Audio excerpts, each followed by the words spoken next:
Hello my friends, this is Malik with a new video. This time I will tell you how to make the icon of the built-in antivirus in Windows located on the desktop. After that, you will always have quick access to it for launching and testing the equipment. So, to do this, I do the following. Right-click anywhere on the desktop, select, New, and click, Icon.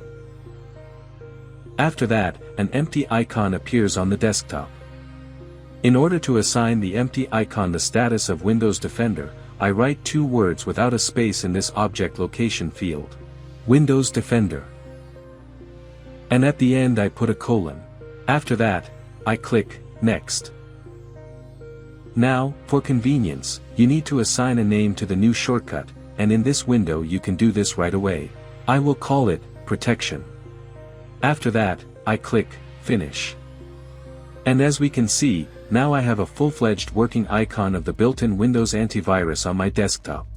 If you run it, we instantly get into the Windows security window for all the actions we need.